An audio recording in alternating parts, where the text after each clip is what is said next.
Well, thank you very much for responding to our request to meet with you.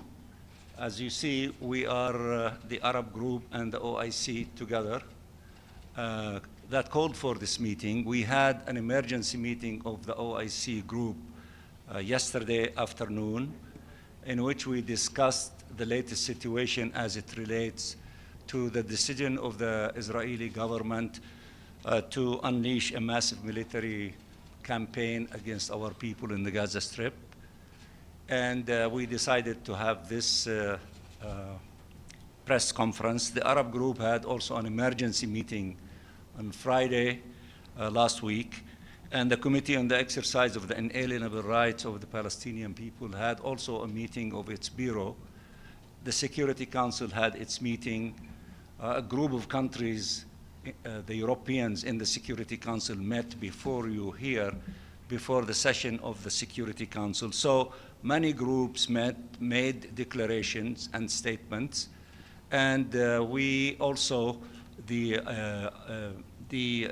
Arab Islamic Ministerial Committee issued a declaration. We have copies of it. If you need, we can make it available to you.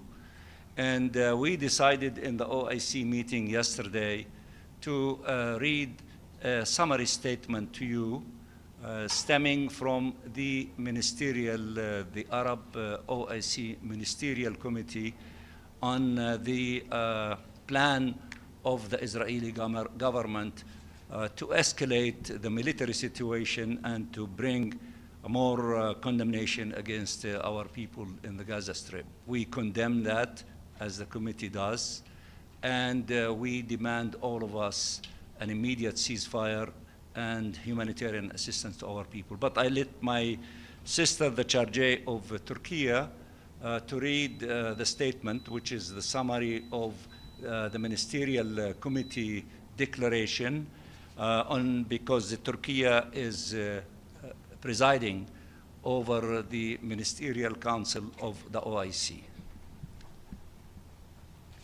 Thank you, Minister Mansour. As he mentioned, Turkey, as the current chairman of the OIC group of OIC foreign ministers, I have the honor to read the joint statement of the OIC group in New York on the recent developments in the Gaza Strip, which is based on the joint statement by the Ministerial Committee mandated by the Joint Extraordinary Arab Islamic Summit. The OIC group expresses its strong condemnation and categorical rejection of Israel's announcement of its intention to impose full military control over the Gaza Strip.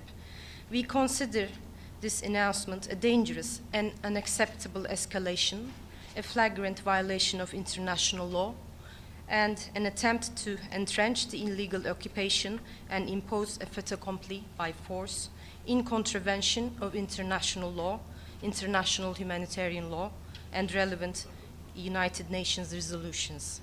The group reaffirms that this declared course of action by Israel constitutes a continuation of its grave violations, including killing and starvation, attempts at forced displacement and annexation of Palestinian land, the settler terrorism, which are crimes that may amount to crimes against humanity. We demand the immediate and comprehensive cessation of the Israeli aggression against the Gaza Strip and an end to the ongoing violations committed by the occupying forces against civilians and civilian infrastructure in the Gaza Strip, the West Bank, and East Jerusalem. We also demand that Israel, as the occupying power, immediately and unconditionally allow the entry of humanitarian assistance at scale into the Gaza Strip, including food, medicine, and fuel, and ensure the freedom of operation of relief agencies and international humanitarian organizations in accordance with international humanitarian law and its applicable principles. We reiterate our full support for the efforts undertaken by the Arab Republic of Egypt, the State of Qatar, the United States of America to achieve a ceasefire and reach an agreement for the exchange of prisoners and hostages as a fundamental humanitarian entry point to de-escalation, alleviating suffering, and ending the aggression. We call for the immediate commencement of implementation of the Arab Islamic Reconstruction Plan of the Gaza Strip, and for active participation in the upcoming Reconstruction Conference to be held in Cairo. We reiterate our rejection and condemnation of all attempts to displace the Palestinian people from their land in Gaza and the West Bank, including East Jerusalem, and the affirmation of the need to preserve the legal and historical status quo of the Islamic and Christian holy sites in Jerusalem, while recognizing the key role of the Hashemite custodianship in this regard. We are affirm that a just and lasting peace can only be achieved through the implementation of the two-state solution, ensuring the realization of an independent Palestinian state on the 1967 lines with East Jerusalem as its capital, in accordance with the principles of international law and relevant UN resolutions.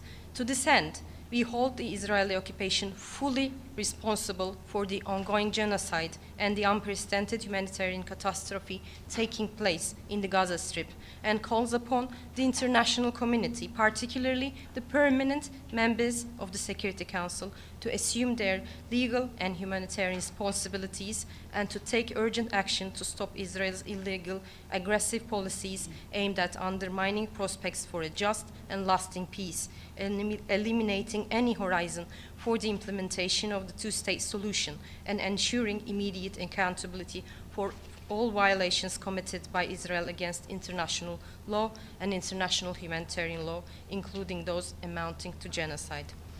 Finally, we also underscore the need to implement the outcomes of the high-level international conference on the peaceful settlement of the question of Palestine and the implementation of the two-state solution held in New York, co-chaired by the Kingdom of Saudi Arabia and the French Republic, including the urgent operational time-bound measures contained in this final outcome document to end the war in Gaza, and the implementation of a political path to achieve the comprehensive peaceful settlement of the Palestinian question and the implementation of the two-state solution. I thank you.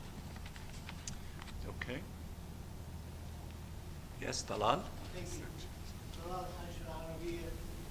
Beside the condemnation and the statements and the Security Council's sessions, Israel seems, and I'm sure you have noticed, does not pay any attention to the world, international law or humanitarian law, or the Security Council resolutions.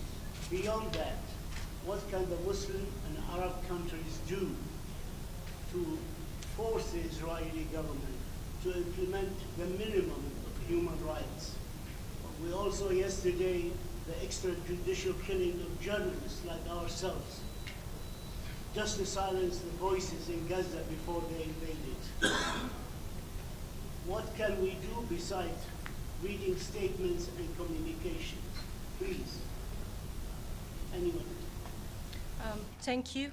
We fully concur with your views expressed particularly for the killing of the journalists. This is a deliberate policy to silence the journalists, but we were all aware that the truth cannot be silenced. As a matter of fact, I have the honor also to announce that my minister called on the OIC delegation in New York to commence an extraordinary OIC group meeting to discuss a possible course forward to take actions in this regard. In the meantime, we are delighted to observe last Sunday that majority of the Security Council members concur with putting an end to the Israeli policies. If I may add also, the conference that took place the end of last month in New York was predicated in its concept paper that this is an action-oriented conference, which means that in addition to reiterating, as you have indicated, the principled position which we appreciate in terms of a just solution to the conflict, which requires the end of this illegal occupation and allowing the Palestinian people, among other things, to exercise self-determination, it requires practical steps by the institutions of the UN, including the Security Council, and it has to shoulder its responsibility. And we appreciate the relatively cohesion and unity by almost everyone in the Security Council demanding Israel to stop this, crime against the Palestinian people in the Gaza Strip. But that is also in itself is not enough. Therefore, we are asking these institutions to take further steps to force Israel to comply with its obligation. And the Security Council has tools available to it if they wish to act accordingly. But states in their national capacity can take also steps. I will give a few examples of steps that have been taking place, not only from Europe, although Europe is important because it has an extensive relationship with Israel, such as the European Union is seriously considering maybe suspending, if not the agreement on trade with Israel, but certain parts of it, and it has other tools available to it, so they are seriously considering that. A number of countries, including Spain and others, decided, to suspend military, export, import with Israel. That is also very important. Germany took a step, maybe it's a modest, but it's a very important, step by indicating that they will not send weapons to Israel to be used to kill the Palestinian children. Now, on the countries of the south, my sister from Turkey forgot to say that early in this aggression, they took measures to suspend many of their trade relationship, with Israel and arms sales. Colombia, for example, severed the diplomatic relationship with Israel and decided not to send any of its coal to Israel because they export coal and they have other relationship about sending CO2 to Israel. They suspended all these things. These are examples in which a growing number of countries are considering taking measures in their national capacity. And I think that momentum is getting bigger and bigger, and we need to succeed collectively from all these parts, including the different components of the United Nations, until we force Israel to comply with its obligation under the Charter of the UN, and also the legal systems of the United Nations, whether the ICJ, the ICC. Although these institutions, they move slowly, but nevertheless they are also acting. But I think what is really significant that Europe is now acting in a practical way and thinking in a practical way, in a fast way that should be complemented by all other countries in order to bring Israel into compliance. So we are now in the midst of this stage. We hope that we can succeed in not allowing them to execute the plan that they declared, but this requires more efforts, more pressure, more mobilization, and this is a step, maybe a modest step in this direction. We have to stay the course, and it is your duty, because you referred to Palestinian journalists that were assassinated by Israel in Gaza yesterday, which we condemn that in the strongest terms, and we hope that the international legal system would go after those who have committed these crimes so that they face, the punishment that they deserve. But we need to intensify all of our efforts. We urge you to keep pressuring everyone. You need to send large delegations of journalists to go to the Gaza Strip to see with your own eyes the reality of our people and the crimes committed by Israel and to report back on it. We ask the Security Council to go and visit and to see with their own eyes the reality there. They are the independent parties. We do not trust the reporting of the Israeli occupying authorities about the reality in the Gaza Strip and the lie that there is no starvation. Everyone saying is starvation. We lost more than 200 people. About half of them are children because of starvation, and more might lose their lives because of lack of food, medicine, and water. We have to intensify the pressure until the Israeli occupying authorities to stop these criminal policies and actions and to reverse this. Abdul Hamid. Thank you, Ambassador. I have a question on the journalist issue. Maybe Ambassador Hassim and Ambassador Tariq can answer that. Why not put pressure on to call for a special meeting of the Security Council on the protection of journalists? And why not also pressure to create the post of a special envoy on the protection of journalists? Thank you. He addressed these two. Thank you, Brother Siam. I would put it more broadly. I think as Ambassador Ryad Mansour was explaining, Israel's continued and persistent, blatant violations of international law and its total disregard for UN Security Council and General Assembly resolutions on the question of Palestine and the impunity that it has enjoyed so far are being increasingly questioned by the international community. And I think you have seen the international conference on the two-state solution and the question of Palestine. The will of the international community was clearly expressed. And I think, as Ambassador Ryad Mansour was saying, now it has to be the whole of system approach and response to this. The General Assembly has pronounced its position. It's now the big responsibility of the Security Council to also undertake and shoulder its responsibility. So you have heard the meeting that took place on Sunday. It was almost unanimous, the call that the Security Council must act.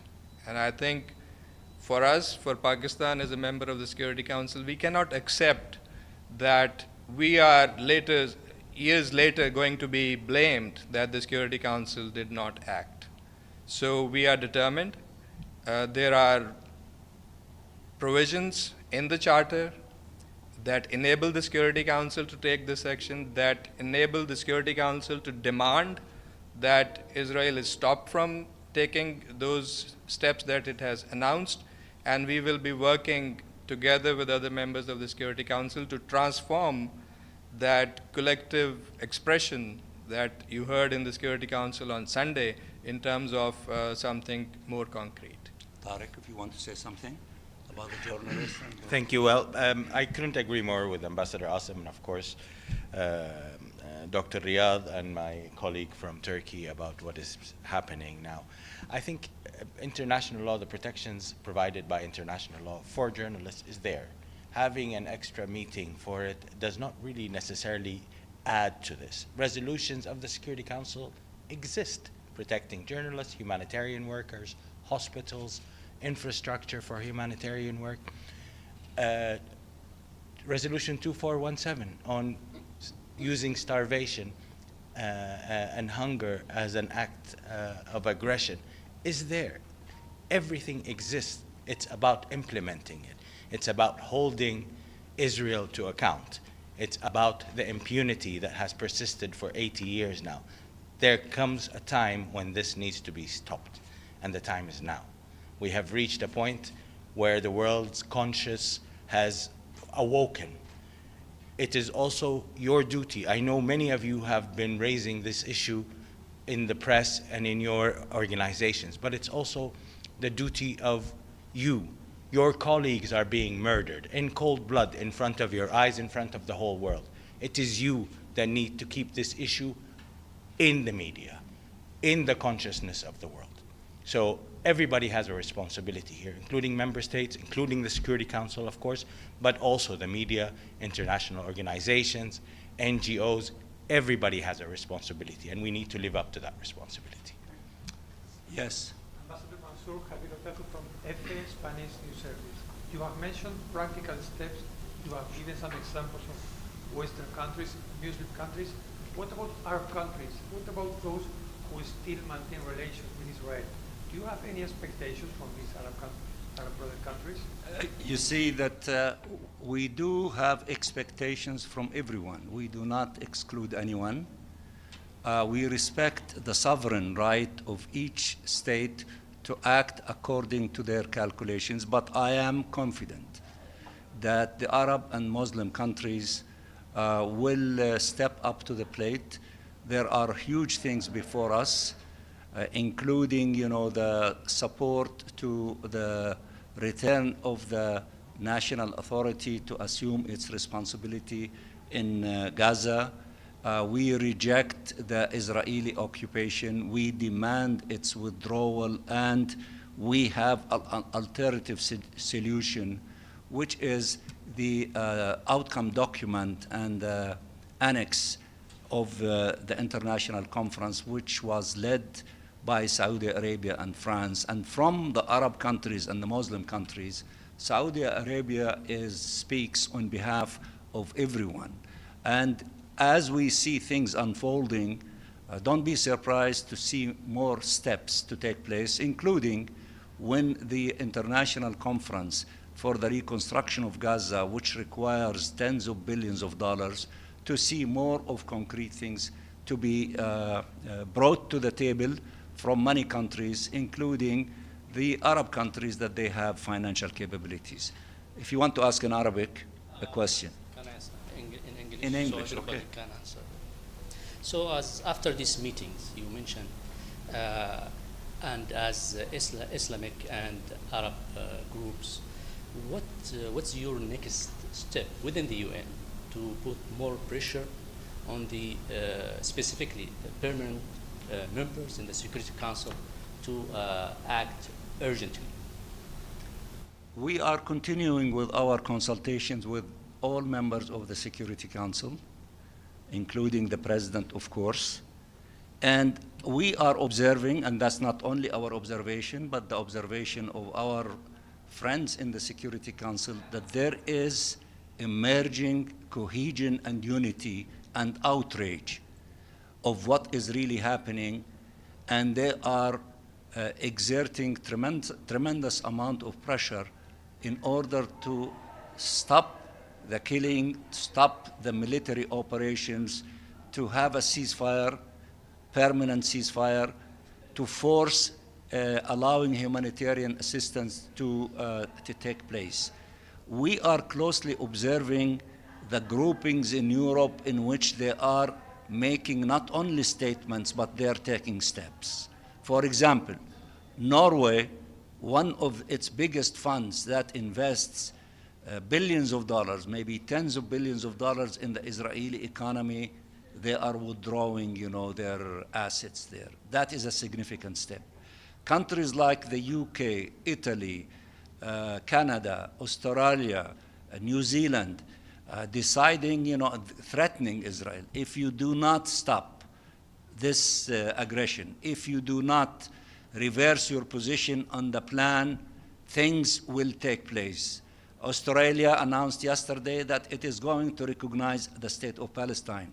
I refer to Germany. I am referring to the discussion inside the 27 European countries composing the European Union on trade, on many relationship with Israel, and they are seriously considering taking steps. Of course, I know that the Arab countries and the OIC, in the declaration that they issued, they made a lot of statements, and they can take additional steps. I am sure that they are considering these steps, but everybody is calculating very cautiously because they do not want to strengthen the relationship between one country that is so powerful, that is really giving the protection to Israel. I guess everyone is trying to sort of find ways to separate the relationship between these two parties, because that one big country is capable to exert pressure on them. That is the experience of Qatar and Egypt as mediators with this other country in order to find ways to have ceasefire, you know. So everybody is, we are not interested, as I think my colleague said, to have more resolutions in which we have many, including resolution 2735, we want its implementation. But we need to find ways to convince one party to come closer to the global consensus that enough is enough. The solution is not wars. We have another option. We have an alternative option. And the alternative option was decided by the international community in the declaration and the annex of the International Conference on the Two-State Solution, which will be resumed on the 22nd of September in New York. So therefore, while we see what is really happening, and we are playing a big role, all of us, in maintaining it, in keeping it united, not fragmenting it, strengthening it, so that to try to find ways to have a crack between, you know, the Israeli belligerent, vicious, criminal government and one state that is giving it protection, quasi-protection, because if we succeed in that issue, I think that that would accelerate many practical steps to be announced by many countries, and then Israel cannot withstand such a pressure from all of them. We are acting responsibly because if we do not act in that manner, it will cost our people tens of thousands killed, injured, and, you know, expelled. Now, somebody might say tens of thousands of people, of our people, have been killed. That is true, but it is, now there is nothing that we can do about those who were killed, but we can do a lot about saving the lives of those who are still alive, and it is our responsibility to do everything possible in order to save their lives. I think we have enough, but we will keep you informed. Okay, I cannot say no to you. Tfaddali. One question. During the high-level conference on the two-state solution, France and Saudi Arabia asked all countries to sign the declaration going to their mission. I would like to know if you have any count on that and what can we expect for the General Assembly. Thank you. You're asking the wrong person. You have to ask France and Saudi Arabia. But in my speech in the Security Council yesterday, Sunday, and we say it in front of everyone, we urge everyone, those who have not sent messages to France and to Saudi Arabia, declaring that they are joining and approving the declaration and the annex, to do so. I think that by September, we hope that we will be having more than 100 additional countries than the maybe 30 or 40 that have signed this declaration so far. We need to make that the blueprint of the global consensus of the international community on the alternative plan. It is not our destiny.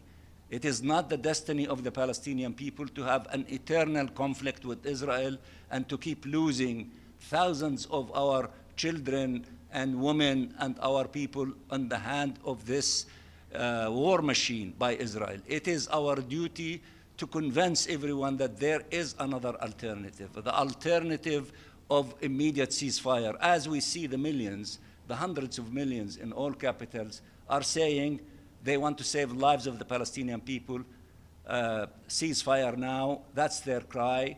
And the leaders who are not yet convinced of that message should listen to everyone. We should stop the fighting, we should stop the killing of the Palestinian people, and then get to the business of ending this illegal occupation and allow the Palestinian people to enjoy freedom and dignity in their own independent state with East Jerusalem as its capital. It's not easy. It is difficult, but that is the correct path. That is the moral path. That is the legal path. And we need everyone to contribute in their own way, including journalists.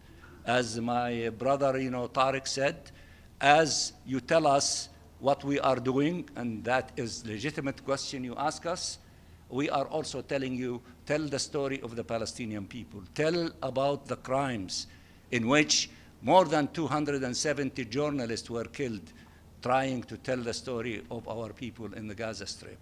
And more than 400 individuals from humanitarians, brave ones, most of them from UNRWA, who gave their lives trying to distribute humanitarian assistance to Palestinians who are in need, especially children of these humanitarian assistance. We all need to do our share of fighting for justice for the Palestinian people and fighting against this criminal genocidal regime in Israel who thinks that they can eliminate the Palestinian people. There is no force on earth that can eliminate the Palestinian people, and we are entrenched to our land, and we will put, with the help of everyone, an end to this tragedy and enjoy freedom and dignity when we exercise our right to self-determination. Again, I thank you very much for being with us today, and I want to thank my colleagues, the OIC, the Arab Group, the Committee on the Exercise of the Inalienable Rights of the Palestinian People, and we will meet with you